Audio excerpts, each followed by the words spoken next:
ಅತ್ಯುದ್ರಿಕ್ತ ವಿದೋಷಸ್ಸುಖ ಮಹಾಜ್ಞಾನೈಕತಾನ ಪ್ರಭಾ ಸರ್ವಪ್ರಾಭವ ಶಕ್ತಿ ಭೋಗ ಬಲ ಸತ್ಸಾರಾತ್ಮ ದಿವ್ಯಾಕೃತಿಂ ಸೃಷ್ಟಿಸ್ಥಾನ ನಿರೋಧ ನಿತ್ಯರಿಯತಿ ಜ್ಞಾನ ಪ್ರಕಾಶಾವೃತಿ ಧಾಂತಾ ಮೋಕ್ಷ ವಿಮೋಕ್ಷದಂ ಹರಿಮಜಂ ನಿತ್ಯಂ ಸದೋಹಾಸ್ಮಹೇ. ಎಲ್ಲ ಐತೆ ಈಗ ಅದನ್ನ ತರಲಾಗಿತ್ತ ನಿನ್ನೆ. ಪಂಚರೂಪಗಳಾಯ್ತು, ಪಂಚಾಗ್ನಿಗಳಾಯ್ತು. ಆಮೇಲೆ ಅದನಾದ್ ಅಂಗನೇತೃತ್ವಾತ್ ಇತರ ಮಚಲತ್ವತಃ ಸುಮೇಧನಾಥ್ ಸಮಿದ್ ವಿಷ್ಣು ಇದಾಗ್ಬೇಕದೆಲ್ಲ ಹೊತ್ತಾನೆ. ಹೌದು, ಅದೇ ಆಗ್ಬೇಕು. ಆಯ್ತಾಯ್ತು. ನಾರಾಯಣಾದಯ ಪಂಚ ಕ್ರಮಾತ್ ಪಂಚಾಗ್ನೇಯ ಸ್ಮೃತಾ. ಪಂಚಾಗ್ನಿಗಳು ಅಂದ್ರೆ ನಾರಾಯಣಾದ 5 ರೂಪಗಳನ್ನೇ ಪಂಚಾಗ್ನಿ ಕರೆದಿದ್ದಾರೆ. ಏನ್ ಇದಕ್ಕೆ ಅರ್ಥ ಅಂತ ಕೇಳಿದ್ರೆ, ಅದನಾತ್ ಅಂಗ ನೇತೃತ್ವಾತ್ ನಿತರಾಮ್ ಅಚಲತ್ವತಃ ಸಮೇಧನಾತ್ ಸಮಿದ್ ವಿಷ್ಣೋ ಧೂತ್ಕಾರ ಧೂಮ ಉಚ್ಯತೆ. 5 ರೂಪಗಳಿಗೆ 5 ಎಲ್ಲಿ ಕೆಲಸ ಇರ್ತಾರೆ. ಈಗ ಅಗ್ನಿ ಅಂತ ಹೇಳ್ಬೇಕೀಗ. ಅಗ್ನಿ ಶಬ್ದಕ್ಕೆ ಅರ್ಥ ಹೇಳ್ತಾರೆ. ಅದನ ತಿನ್ನೋದಕ್ಕೆ ಬರುತ್ತ. ಆದ್ರಿಂದ ಅದು ತಿಂತದೆ. ಏನ್ ಹಾಕ್ತಿವಿ ಅಗ್ನಿ ಒಳಗೆ ಸುಟ್ಟೋಗ್ಬಿಡುತ್ತೆ. ಅದಕ್ಕೆ ಏನಂತ ಹೇಳ್ತಾರೋ ಅಗ್ನಿ ಅಂತ ಹೇಳ್ತಾರೆ, ಒಂದು ಕಾರಣ. ಆಮೇಲೆ ಎರಡನೇದು ಅಸಮಿತ್ತಗಳಿಗೂ ಅರ್ಥ ಅದೇನೆ. ಆಮೇಲೆ ನೇತೃತ್ವಾತ್ ನಿತರಾಮ್ ಅಂಗ ನೇತೃತ್ವಾತ್ ಅಂಗವನ್ನ ನೇಮನ ಮಾಡೋದ್ರಿಂದಾಗಿ ಅಂಗಿ ಅಂತ ಕರೀತಾರೆ, ಅಗ್ನಿ ಅಂತ ಕರೀತಾರೆ. ಅಚಲತ್ವತಃ ಗಚ್ಚತಿ ನಗಚ್ಚತಿ. ಅದಕ್ಕೇನಂತಾರೆ ಅಗ್ನಿ ಅಂತ ಹೆಸರು ಬಂದಿದೆ. ಅದೇ ಅಗ್ನಿ ನೇತೃ ನಾ ಇದೆ, ಅಗ್ಗಿದೆ. ಹಿಂದಿಯಲ್ಲಿ ಕೂಡ ಆಗಂದ್ರೆ ಏನು? ಹಿಂದಿ ಮಾತಾಡೋದು ಯಾರು ಇಲ್ವಾ? ಬೆಂಕಿ. ಅದೇ ಸಂಸ್ಕೃತದ ಹಾಗಂತ ಹೇಳಿದ್ರೆ ಅಗ್ನಿ. ಅದ್ರ ನಾ ಅಂದ್ರೆ ನೇತೃತ್ವ. ಅಗ್ನಿ ನೇತೃತ್ವ. ಅಗ್ನಿ ಮೇಲೆ ಮೊದಲು ಭಾಷೆ ಶುರು ಮಾಡೋದೇ ಹೇಗೆ ಆಚಾರ ಅರ್ಥ ಹೇಳೋದಕ್ಕೆ. ಇಲ್ಲಿ ಪ್ರಸಂಗ ಬಂತು ಅಂತ ಎಷ್ಟು ಹೇಳ್ತಾರೆ. ಅಚಲ ಅದು ಅಚಲ ಬೆಂಕಿ. ಹೌದು, ಇಲ್ಲಿ ಅದು ಅಷ್ಟೇ ಹೇಳಿದ್ದವರು. ಇಲ್ಲಿ ನೇತೃತ್ವ ಅಂದ್ರೆ ಏನು? ನೇತೃತ್ವ ಅಂದ್ರೆ ಯಾವುದು ಮೂವ್ ಆಗೋದಿಲ್ಲ. ಅದು ಮೂವ್ ಮಾಡೋ ಶಕ್ತಿ ಯಾವ್ದಕ್ಕಿದೆ? ಅಗ್ನಿಗಿದೆ. ಕೂತು ಎದ್ದೋಡೋಗ್ತಾರಲ್ಲ, ಅದಕ್ಕೆ ಅಗ್ನಿ ಅಂತಾನೆ ಹೆಸರು. ಅದಕ್ಕೆ ಇನ್ನು ಬೇಕಾಷ್ಟು ಕಾರಣ ಇದೆ.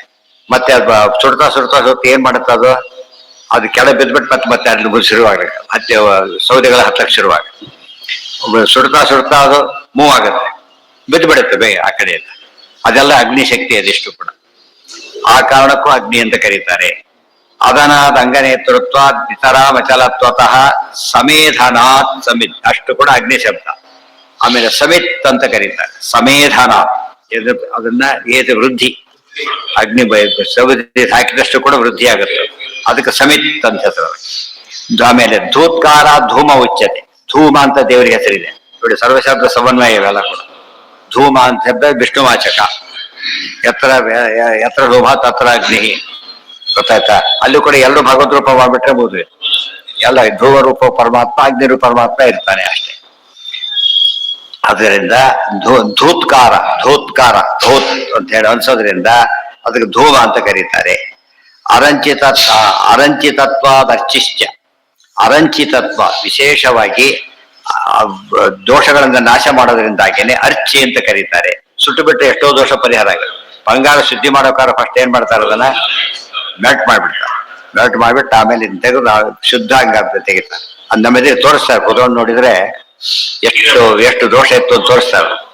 ಅದು ಅಗ್ನಿ ಹೇಗಿರುತ್ತೆ ಗೊತ್ತಾ? ಬಂಗಾರಾಗ ನೋಡಿದ್ದೀರಾ? ನೋಡಿಲ್ಲ ಅಲ್ಲ. ಅಗ್ನಿಯಿಂದ ಫಸ್ಟ್ ಕೊಟ್ಟ ಆಭರಣ ಎಲ್ಲ ಮೆಲ್ಟ್ ಮಾಡಿಬಿಡ್ತಾರೆ. ಮೆಲ್ಟ್ ಮಾಡಿ ತೋರಿಸಿದಾಗ ನಿಮ್ಗೆ ಗಾಬರಿ ಆಗ್ಬಿಡ್ತದೆ.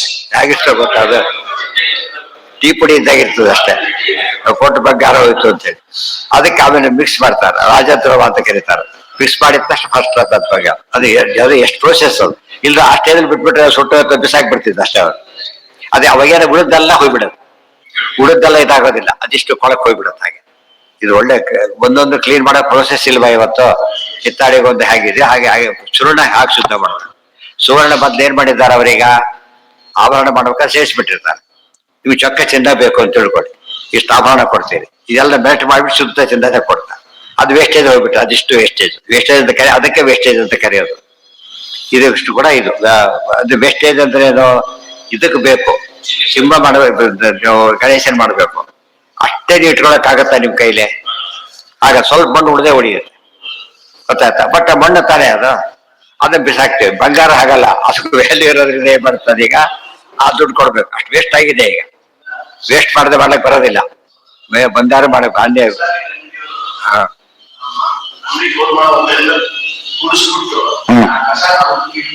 ಹೌದು, ತೂಡೋದು ದುಡ್ಡು ಸಾಮಾನ್ಯ ಅಲ್ಲ. ಮನೆಯಲ್ಲೂ ಕೂಡ ಹೇಗದು ಒಳ್ಳೆ ಪದಾರ್ಥ ಬಂದಾಗ ಚೆನ್ನಾಗಿ ಆರಿಸೋದಿಲ್ಲ ಅದನ್ನ, ಧೂಳು ಕೂಡ ವೇಸ್ಟ್ ಮಾಡಬಾರ್ದು. ಅದು ಅದೇ ಸ್ವಲ್ಪ ಎಷ್ಟು ಮಿಲಿಗ್ರಾಮ್ ಆದ್ರೂ ಸಾಕು, ಎಷ್ಟು ದುಡ್ಡು ಬರುತ್ತೆ ಅದಕ್ಕೆ. ಆಮೇಲೆ ದೊಡ್ಡ ದೊಡ್ಡ ಜ್ಯೂಸ ಸಿಕ್ಕಾಪಟ್ಟೆ ಬರುತ್ತೆ, ಸಾಮಾನ್ಯ ಏನಲ್ಲ. ಸಿಮೆಂಟ್ ಅಷ್ಟೇನೆ, ಪೂರ್ತಿ ಬಡ್ದು ಬಿಡ್ಲಿಕ್ಕಾಗಲ್ಲ, ಗಂಟೆ ಹೇಳ್ಕೊಡು, ಸ್ವಲ್ಪ ಹೃದಯ ಹೊಡೆಯುತ್ತೆ, ಭೂಮಿ ಗಾಳಿ ಅಂತಿರುತ್ತೆ. ಯಾವ ಕಾಳು ತೆಗೆದ್ರು ಕೂಡ ಸೌದೆ ತೆಗಿತಾರಲ್ಲ, ಭೂಮಿ ಕಾಳು ಸೇರ್ಕೊಳ್ಳೋದು, ಅದು ಏನಂತಾರೆ ಅದನ್ನ ವೇಸ್ಟೇಜ್. ಅರಣ್ಯರು ಅದು ಸಮೇಧನ ಅರಂಚಿತತ್ವಾದರ್ಚಿಶ್ಚ ಸೊ ಅಂಗಾರೋ ಅಂಗರತೇರಪಿ. ಅಂಗಾರ ಅಂತ ಹೆಸರು ದೇವರಿಗೆ, ಅಂಗಾರ ಅಂತ ಹೆಸರಿದೆ. ಅಂಗರತೇರಪಿ, ಅಂಗಗಳಿಗೂ ಆನಂದವನ್ನು ಕೊಡ್ತಾನೆ. ಪ್ರತ್ಯಂಗಗಳು ಪೂರ್ಣವಾಗಿ, ಅದಕ್ಕೆ ಅನೇಕ ಅರ್ಥ. ಮತ್ತೆ ಪ್ರತ್ಯಂಗಗಳು ಕೂಡ ಅತ್ಯಂತ ಆನಂದಮಯ, ಆದ್ರಿಂದ ಅಂಗರತಿ. ನಮಗೆ ಭಗವಂತ ಏನ್ ಮಾಡ್ತಾನೆ, ಆಯಾ ಅಂಗಗಳಿಗೆ ಆನಂದವನ್ನು ಕೊಡ್ತಾನಾದ್ರಿಂದಾಗಿನೇ ಅದಕ್ಕೆ ಏನಂತ ಕರೀತಾರೆ, ಅಂಗಾರ ಅಂತ ಹೆಸರಿದೆ. ನೋಡಿ, ಈ ಅರ್ಥನೇ ಬೇರೆ ಆಯ್ತು, ದೇವ್ರ ಪರ ಮಾಡಿದಾಗ ಅರ್ಥ ಬೇರೆ ಆಯ್ತು. ವಿವಿಧ ಸ್ಫುರಣಾಚೈವ ವಿಸ್ಫುಲಿಂಗ ಇತೀರಿತ. ಎಲ್ಲಿದೆ ವಿಸ್ಫುಲಿಂಗರ ಪದ, ಎಲ್ಲಿ ಬಂದಿದೆ? ನಖಸ್ತುತಿ ಬಂದಿದೆ. ಗೊತ್ತಾ? ವಿಸ್ಫುಲಿಂಗ ಭಚಿತ ಬ್ರಹ್ಮೇಶ ಚಕ್ರ. ವಿಸ್ಫುಲಿಂಗ ಅಂದ್ರೆ ಏನು ಅರ್ಥ ಹೇಳ್ತಾರೆ. ಈ ಪದ ವಾಯುಸ್ತುತಿ ಅರ್ಥ ಬೇಕಾದ್ರೆ ಸೇರಿಸ್ಕೋಬೇಕು. ವಿಸ್ಫುಲಿಂಗ ಅದು ಈ ಅರ್ಥ, ಅದು ಆಚಾರ್ಯ ಹೇಳಿದ ಅರ್ಥ, ಅದು ಬಹಳ ಮುಖ್ಯ. ಕೋಶಲ್ಲಿರೋ ಅರ್ಥಗಳು ಬೇಸಲ್ಲ, ಅದು ಇಲ್ಲಿ ಹೇಳಿದ ಅರ್ಥ ಇದೆ.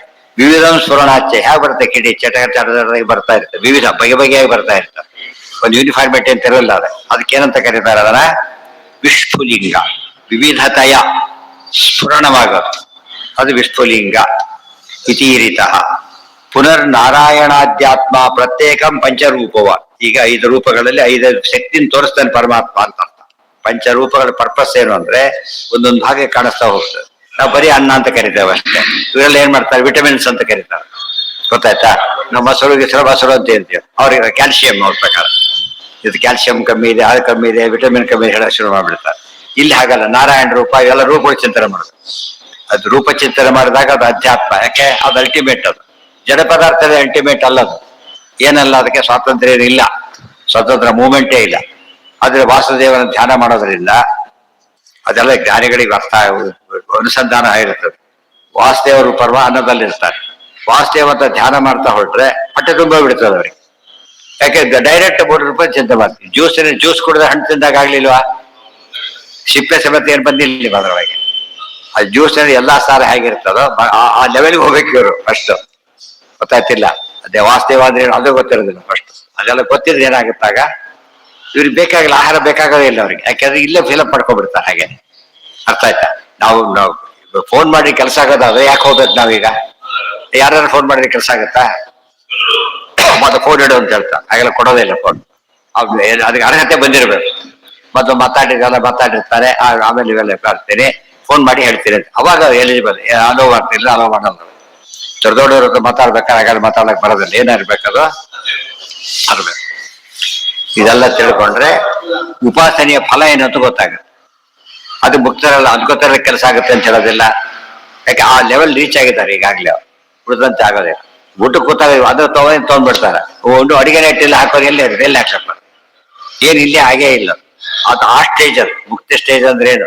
ಅನ್ನ ಸಾರು ಅಂತ ಹೇಳಿದ ತಕ್ಷಣ ಪದಾರ್ಥ ಬಂದ್ಬಿಡುತ್ತೆ. ಹಾಗೆ ಇದು ಸೇರಿ ಅದನ್ನ ತಗೋ ಅಂತ ಹೇಳ್ತಾರೆ, ಎಲ್ಲ ರೆಡಿ ಇದೆ ಅಲ್ಲಿ. ಮುಕ್ತಿ ಹೋಗಿ ಆ ಸ್ಥಿತಿಯಲ್ಲಿ ಬಂದಿರ್ತಾನ ಅವನು. ಹಾಗೆ ಈ ಸ್ಥಿತಿ ಬಂದಾಗ ಅವ್ರಿಗೆ ಏನ್ ಬೇಕು? ಹೊರಗಿನ ಜ್ಞಾನ ಬೇಕೇ ಇಲ್ಲ. ಹೊರಗಿನ ಪದಾರ್ಥ ಇಲ್ದೇನೆ ಏನ್ ಮಾಡ್ತಾರೆ? ಎಲ್ಲ ಫಲ ರೆಡಿ ಫಲ ಸಿಕ್ಬಿಡುತ್ತೆ. ಫಾಸ್ಟೆಸ್ಟ್ ಫುಡ್, ಬರೀ ಫಾಸ್ಟ್ ಫುಡ್ ಅಲ್ಲ, ಫಾಸ್ಟೆಸ್ಟ್. ಅಲ್ಲಿಗೆ ರಾಧೇಶ ಇನ್ನೂ ತುಂಬಾ ಇದೆ. ಒಂದು ಇದೆಲ್ಲ ಹೇಳ್ತಾ ಕೂತ್ಕೊಂಡ್ರೆ ಬಹಳ ಬರುತ್ತೆ. ಇಡೀ ಸಮನ್ವಯದಲ್ಲಿ ಎಷ್ಟು ಹೇಳಿದ್ದಾರೋ ಒಬ್ಬಟ್ಟು ಅಷ್ಟಷ್ಟು ಬರುತ್ತದೆ. ಸರ್ವ ಶಬ್ದವನ್ನು ಬಾಯಲ್ಲಿ ಹೇಳಿದ್ದಲ್ಲ, ಆಕ್ಚುಲಿ ಮಾಡಿದ್ರು. ಅದಿಷ್ಟು ಬ್ರಹ್ಮಸೂತ್ರ ಭಾಷೆ ಆಯ್ತು ಈಗ. ಎಲ್ಲ ಉಪನಿಷತ್ ಭಾಷೆ ಕೂಡ ಬ್ರಹ್ಮಸೂತ್ರ ಭಾಷೆ. ವೇದವ್ಯಾಸ ಹೇಳಿದ್ದೇನೆ ಅಂತ ಹೇಳಿದ್ರು, ಕುರುಸೂತ್ರ ಭಾಷ್ಯಂ ಅಂತ ಹೇಳಿದ್ರು. ಸ್ವಲ್ಪ ಕೇಳಿಸ್ಕೊಳ್ಳಿ. ಗುರು ಸೂತ್ರ ಭಾಷೆ ಬರೀರಿ ಅಂತ ಹೇಳಿದ್ರು. ಉಪನಿಷತ್ ಭಾಷೆ ಯಾಕೆ ಬರಿಬೇಕಾಗಿತ್ತು ಅವರು? ಗೀತಾ ಭಾಷೆ ಯಾಕೆ ಬರಿಬೇಕಾಗಿತ್ತು ಅಂತ ಕೇಳಿದ್ರೆ ಗೊತ್ತಾಯ್ತಾ? ಎಲ್ಲ ಕನೆಕ್ಟೆಡ್ ಅವು. ಉಪನಿಷತ್ತು ಯಾವ್ದದು? ಬ್ರಹ್ಮಸೂತ್ರ ಅರ್ಥ ಬರೆದಿದ್ದೆ ಉಪನಿಷತ್ತಿಗೆ, ಆದ್ರಿಂದ ಲಿಂಕ್ ಆಯ್ತದೆ. ಎಲ್ಲ ಬರೀರಿ ಅಂತ ಹೇಳಿದ್ರು. ಇದ್ರ ಆಚಾರ್ಯರು ಹೀಗೆ ಅರ್ಥ, ಆಚಾರ್ಯ ಸೂತ್ರ ಭಾಷ್ಯವನ್ನು ಮಾತ್ರ ಅಪ್ಪಣೆ ಕೊಟ್ಟಿದ್ದಕ್ಕೆ ಬರೆದ್ರು, ತಾತ್ಪರ್ಯ ಬರೆದ್ರು, ಕೂಡ ಸ್ವಂತ ಬರೆದ್ರು. ಹಾಗೇನೆ ಅಪ್ಪಣೆ ಹಾಗೆಲ್ಲ ಹೇಳ್ಬಾರ್ದು.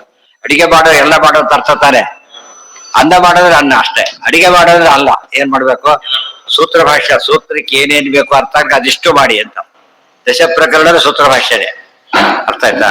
ಅದು ಉಪಾಧಿ ಖಂಡನ ಪೂರ್ತಿ ಏನಿದು ಮಾಯಾ ಮಾತ್ರ, ಮಾಯಾ ಶಬ್ದ ಅರ್ಥ ಹೇಳ್ಬಿಟ್ಟು ಖಂಡನೆ ಮಾಡ್ತಾರೆ ವಿಸ್ತಾರವಾಗಿ. ಆದ್ದರಿಂದ ಆಚಾರ್ಯ ಎಲ್ಲ ಅಪ್ಪಣೆಯಿಂದ ಬರೆದ್ರೆ ಹೊರತು ಬೇರೆ ಬೆರಳಿಲ್ಲ.